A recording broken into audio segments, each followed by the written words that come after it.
শুভ সকাল বন্ধুরা, কেমন আছেন আপনারা? চায়ের আমন্ত্রণ জানিয়ে আমি আমার আজকের ব্লগটা শুরু করলাম। হ্যাপি লাইফ উইথ অনুর একটা ছোট্ট ব্লগে আপনাদের সকলকে জানাই মন থেকে অনেক অনেক স্বাগত।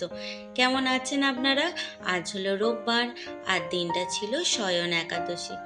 তো যেহেতু একাদশীর আজকে একটুখানি ঝামেলা আছেই, নিজেদের রান্নাবান্না প্লাস মায়ের একাদশীর সমস্ত কিছু রান্নাবান্না, তো বেশ ব্যস্ততার মধ্যে দিয়েই আজকের দিনটা কেটেছে আমার। ঘরের সমস্ত কাজকর্ম হয়ে গিয়েছে, কিন্তু কোনো কাজটাই আমি আপনাদের সঙ্গে শেয়ার করতে পারিনি।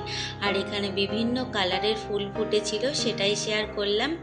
আর এই যে রান্নাবান্নার দিকে চলে এসেছি, আর এখানে দুধ চাল দিয়ে নিচ্ছি। আজকে করব একটুখানি সেমাই, লুচি।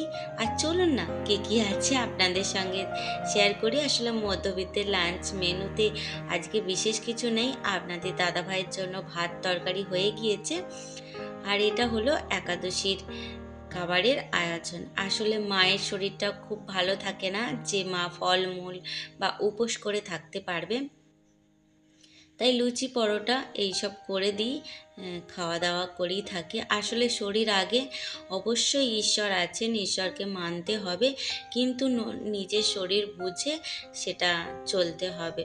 বয়স তো হচ্ছে বলুন, আর কিভাবে শরীর হট করে খারাপ হয়ে সেটা আর বলে কয়ে আসে না।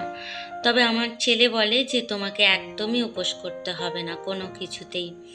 আর আমার ছেলে আমার মাকে বলে, তোমাকে যদি ঠাকুর বলে তুমি এতদিন উপোস করনি কেন, এতদিন একাদশী করনি কেন, তাহলে বলবে আমার মেয়েরা, আমার ছেলে আমাকে করতে দেয়নি, সব দোষ তাদের, আমি কিছু জানি না। তো যাই হোক, এখানে খাবার দাবার প্লেটের মধ্যে একটুখানি বেড়ে নিচ্ছিলাম, ভাবলাম আপনাদের সঙ্গে শেয়ার করে নিই। আর আজকের ছোট্ট ভিডিওটা আপনাদের কেমন লাগলো অবশ্যই জানাবেন।